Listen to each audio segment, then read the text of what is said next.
आपका Manoj IAS academy में आपका स्वागत करता हूं।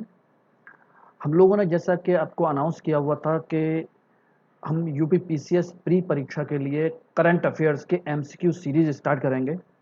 उसी के तहत आज हम अपनी सीरीज का पहला लेक्चर आपको उपलब्ध करा रहे हैं। इस सीरीज में मैं आप लोगों को एक चीज़ उपलब्ध कराने की कोशिश करूंगा कि जनवरी 2020 से लेकर कम से कम और अक्टूबर 2020 जब तक कि आपका यूपी पीसीएस का प्री एग्जाम नहीं हो जाता, तब तक के संपूर्ण करंट अफेयर्स के जितने भी टॉपिक हो सकते हैं, मैक्सिमम से मैक्सिमम उतना आप लोगों को एमसीक्यू यानी कि मल्टीपल चॉइस क्वेश्चंस के तौर पर आप लोगों को उपलब्ध कराऊंगा। मेरा टारगेट ये रहेगा कि मैं आप लोगों को इसके माध्यम से जितने भी संभावित क्वेश्चन हो सकते हैं और उससे जुड़े हुए कुछ और एक्स्ट्रा जो पॉइंट हो सकते हैं वो आप लोगों को उपलब्ध कराऊं। इसका मुख्य उद्देश्य यह है कि आप लोगों को अच्छे और सेलेक्टिव करंट अफेयर्स के लिए कहीं इधर उधर भटकना ना पड़े। मैं चाहता हूं कि आप सफल हों और ज्यादा से ज्यादा इस वीडियो का लाभ उठा करके आप अपनी तैयारी को धार दें और अपनी सफलता अर्जित करें। ठीक है ना?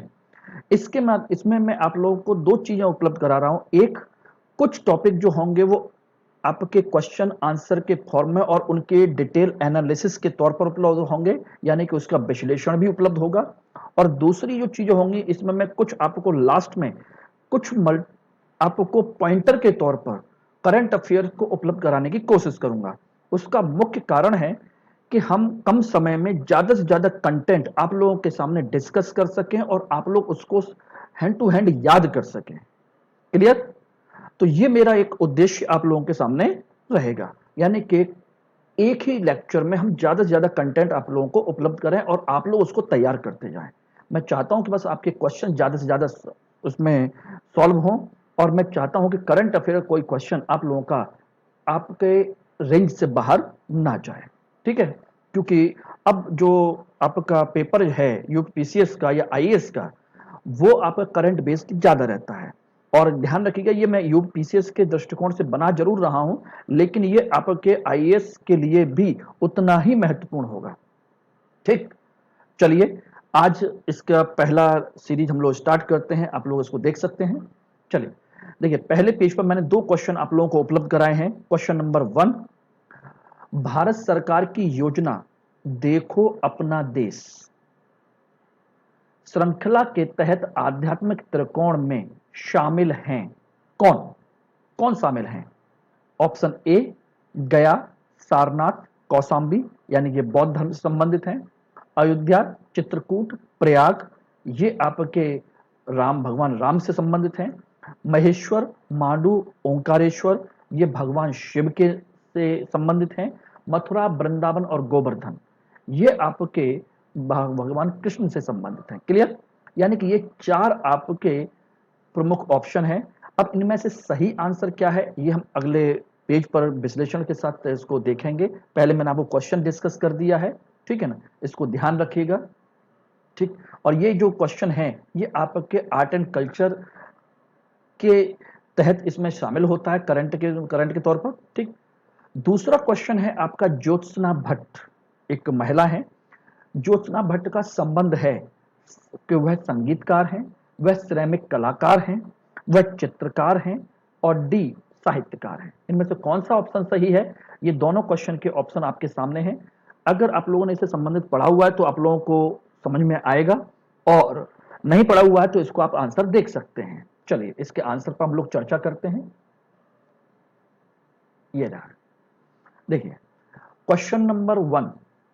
क्वेश्चन नंबर 1 का ऑप्शन है सी, यानी कि महेश्वर, मांडू, ओंकारेश्वर।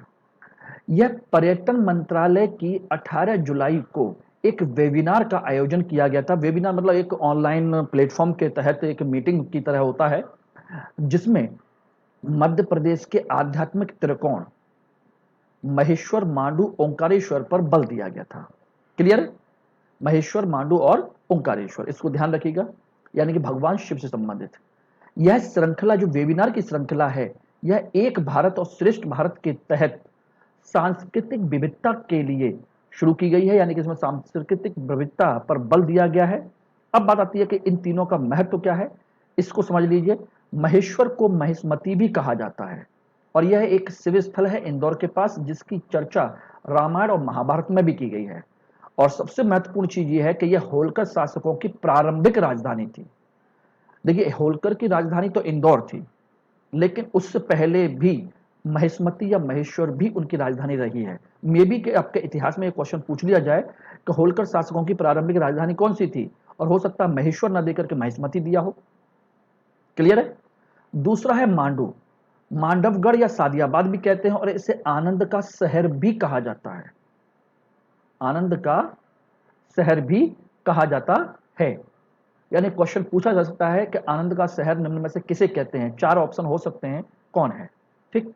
और यह अपने किले के लिए बहुत प्रसिद्ध है, जिसकी किले की दीवारों की टोटल लंबाई 64 किलोमीटर, यानी कि किले की लंबाई नहीं बल्कि किले की टोटल दीवार की लंबाई चारों तरफ से अगर देखा जाए उसके चारों तरफ से, तो 64 किलोमीटर बहुत ज्यादा होती है। और यह मांडू बाज बहादुर और रानी रूपमती की प्रेम कहानी के लिए बहुत प्रसिद्ध है, जिसमें आप जानते हैं कि अकबर के समय इस पर अटैक किया गया था मांडू पर, और जिसमें रानी रूपमती ने हत्या को अपनी आत्महत्या कर ली थी, और बाज बहादुर बाद में अकबर के दरबार में एक संगीतकार के तौर पर शामिल रहे थे। Is it clear. एक एक है तीसरा ओंकारेश्वर।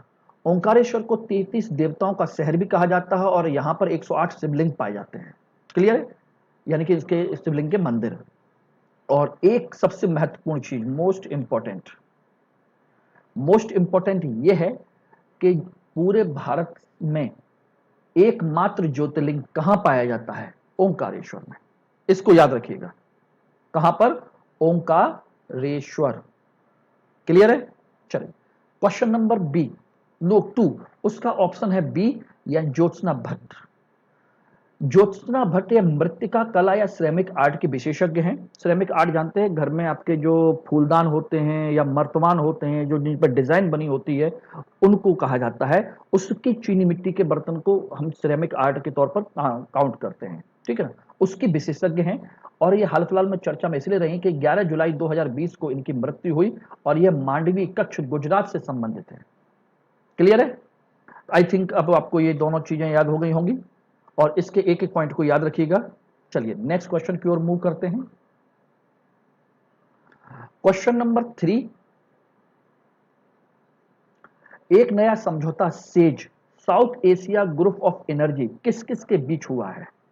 ऑप्शन है भारत अमेरिका के बीच, बी भारत आसियान के बीच, सी भारत सार्क के बीच, डी भारत बिम्स्टेक के बीच में।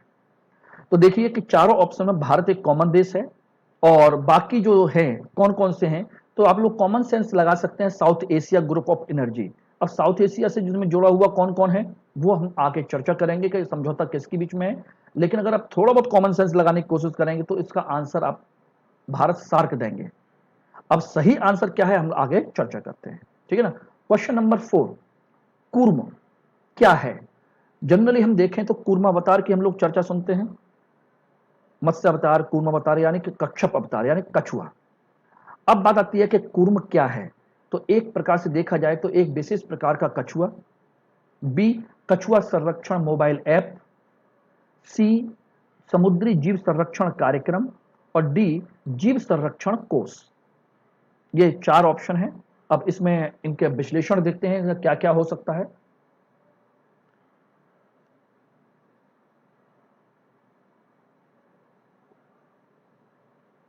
देखिए क्वेश्चन नंबर 3 है, थर्ड का ए, भारत अमेरिका के बीच में। कैसे।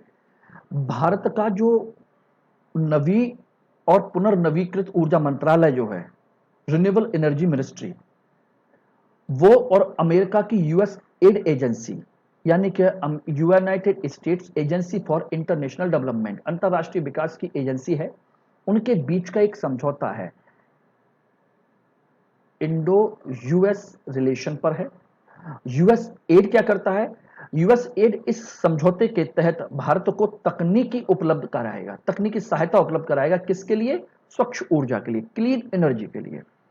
और इस यूएस एड एजेंसी, इसका उद्देश्य क्या है, इसका उद्देश्य है दक्षिण एशिया के क्षेत्र में अमेरिका की जो तकनीक है, वो अमेरिका का जो कार्यक्रम है, Asia enhancing development and growth through energy, यानी कि ऊर्जा के माध्यम से एशिया का विकास और समृद्धि को बढ़ावा देना, जिसे हम क्या कहते हैं, एशिया एज।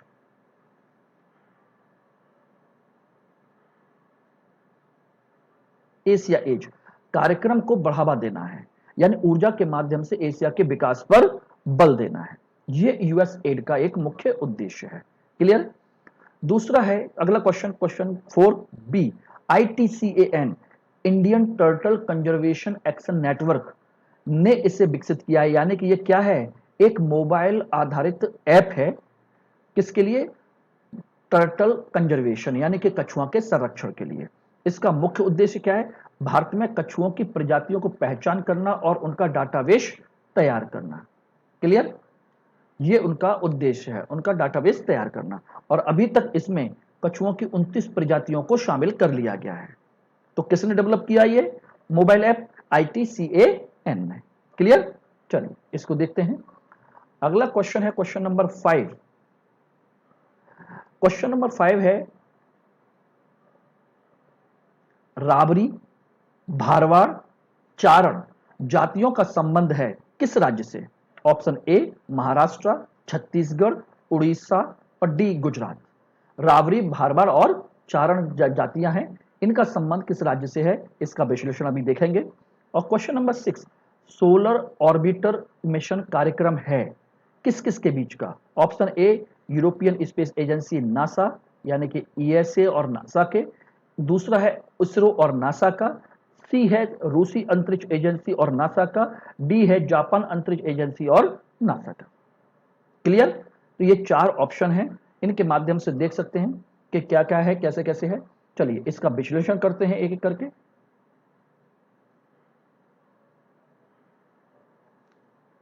देखिए क्वेश्चन नंबर 5, क्वेश्चन नंबर 5 का है आंसर डी। क्वेश्चन नंबर 5 का आंसर है डी।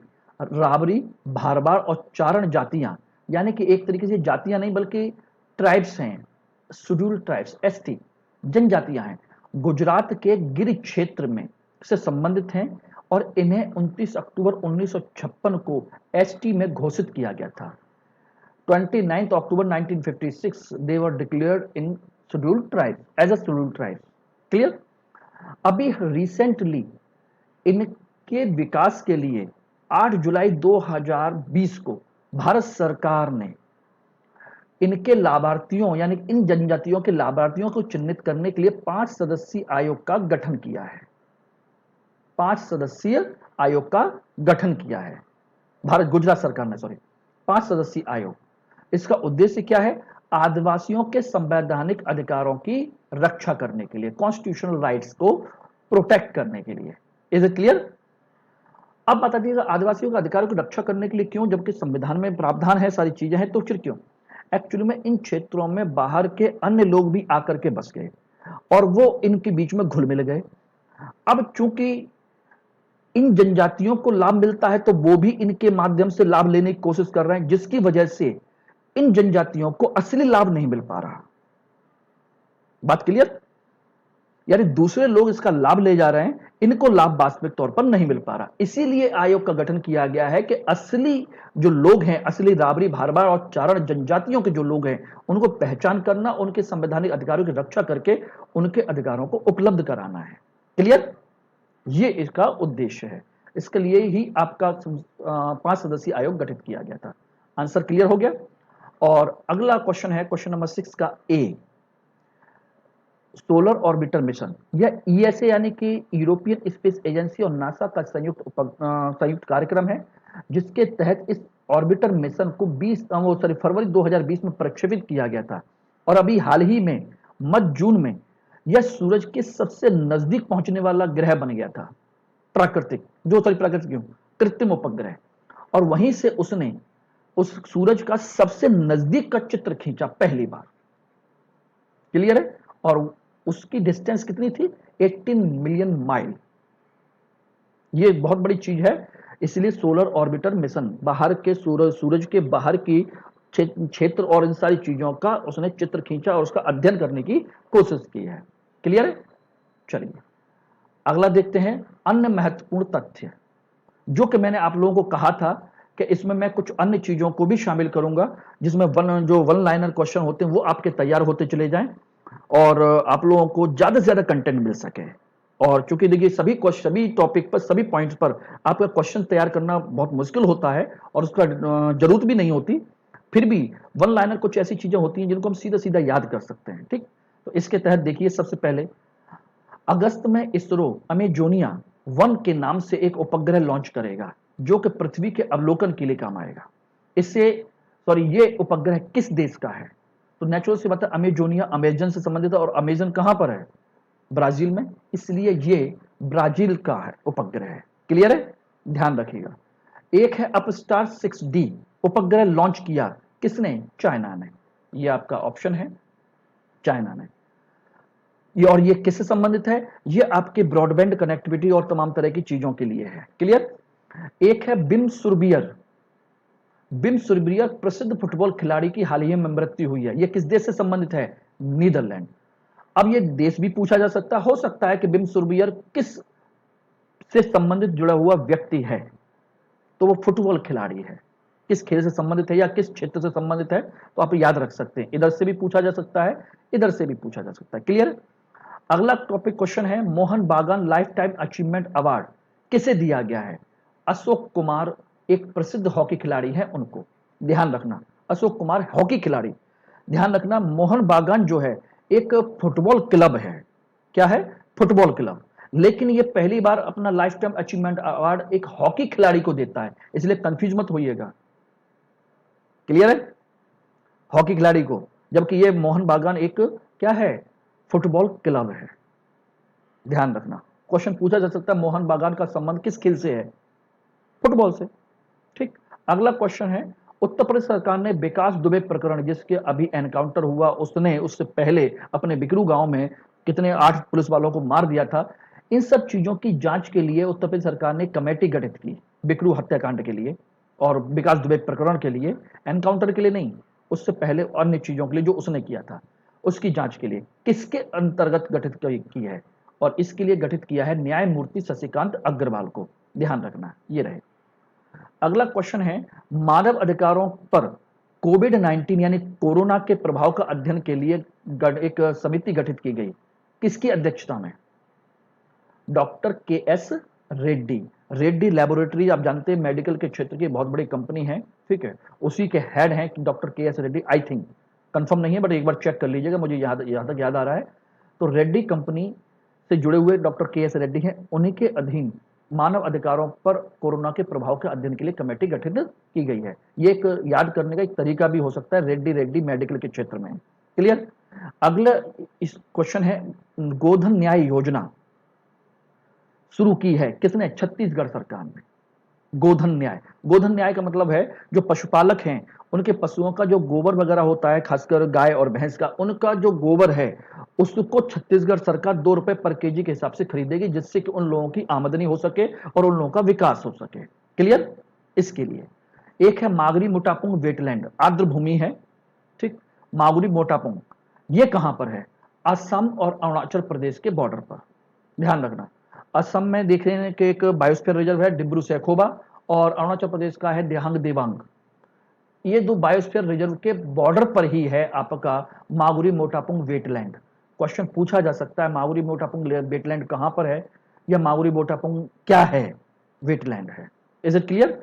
तो ये एक कुछ महत्वपूर्ण तथ्यों को मैंने संकलित किया है आप लोगों के लिए, और मैं चाहता हूं कि अगर इसमें कोई करेक्शन हो, कोई बात हो, तो आप लोग मुझे 6398189646 पर मुझे टेलीग्राम या व्हाट्सएप कर सकते हैं, और किसी प्रकार की कोई समस्या है तो मुझसे आप डायरेक्ट इस पर कांटेक्ट कर सकते हैं, मैसेज कर सकते हैं। पहली कोशिश कीजिए मैसेज के माध्यम से मुझे कांटेक्ट करने की, क्योंकि हो सकता है कि मैं लेक्चर ले रहा हूं तो उसमें कॉल अटेंड ना कर पाऊं और अननोन नंबर देख करके हो सकता है इग्नोर भी हो जाए, लेकिन ऐसा करूंगा नहीं, बट फिर भी तो आप सजेशन दे सकते हैं। और मेरा बस इस कार्यक्रम का एक ही उद्देश्य है कि अधिक से अधिक तरीके से आप इसका लाभ उठाएं, ज्यादा से ज्यादा लोगों तक इसको शेयर करें।